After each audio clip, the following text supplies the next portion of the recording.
తెలంగాణలో బోనాల స్పెషల్ మేక కాళ్ళ పులుసు. పండ్లు లేని ముసలి వాళ్ళైనా సరే హ్యాపీగా తినేయచ్చు. అంత మెత్తగా ఉంటుంది. ఫస్ట్ అయితే ఈ మేక కాళ్ళ పీసెస్కి కొద్దిగా పసుపు, ఉప్పు, నిమ్మరసం పట్టించేసి ఒక 5 టైమ్స్ మంచిగా వాష్ చేసుకొని పక్కన పెట్టేసుకోవాలి.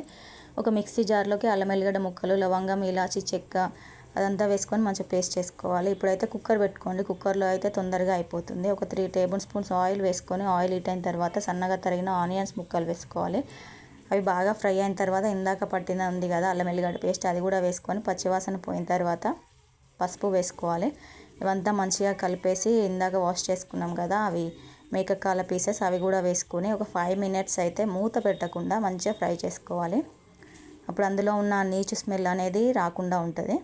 ఇవి బాగా ఫ్రై అయిన తర్వాత ఇప్పుడు టేస్ట్కి సరిపడా ఉప్పు, కారాలు అయితే వేసుకోవాలి. కారం తక్కువ వేసుకొని మసాలా ఎక్కువ వేసుకుంటే ఈ కర్రీ మంచి టేస్ట్ ఉంటుంది. ఇప్పుడు ఉప్పు కారం వేసుకున్న తర్వాత మూత పెట్టేసి ఒక 10 మినిట్స్ వరకు అయితే ఆ స్పైసెస్ అంతా పీసెస్కి పట్టేంత వరకు మంచిగా ఫ్రై చేసుకోవాలి. నెక్స్ట్ ఒక టమాటానైతే నేను ప్యూరీ చేసి వేసుకుంటున్నాను. చింతపండు పులుసు కూడా వేసుకోవచ్చు. సో నేనైతే టమాటా వేసుకుంటున్నాను. నెక్స్ట్ కొద్దిగా పుదీనా, కొత్తిమీర కూడా వేసుకోవాలి. ఇవైతే కంపల్సరీ వేయాలి. ఇవంతా మిక్స్ చేసిన తర్వాత కొద్దిగా ధనియా పౌడర్, గరం మసాలా కూడా వేసుకోవాలి. గరం మసాలా కొంచెం ఎక్కువ వేసుకుంటే బాగుంటుంది. ఇప్పుడు ఇందులోకి కొద్దిగా కసూరి మేతి కూడా వేసుకోవాలి. ఇప్పుడు పక్కన నీళ్ళు పెట్టుకొని నీళ్ళు వేడి చేసుకోవాలి. వేడి వాటర్ వేస్తేనే బాగుంటుంది, తొందరగా అయిపోతుంది కర్రీ కూడా. ఇప్పుడు సాల్ట్ చెక్ చేసుకోవాలి, తక్కువ ఉంటే యాడ్ చేసుకోవచ్చు.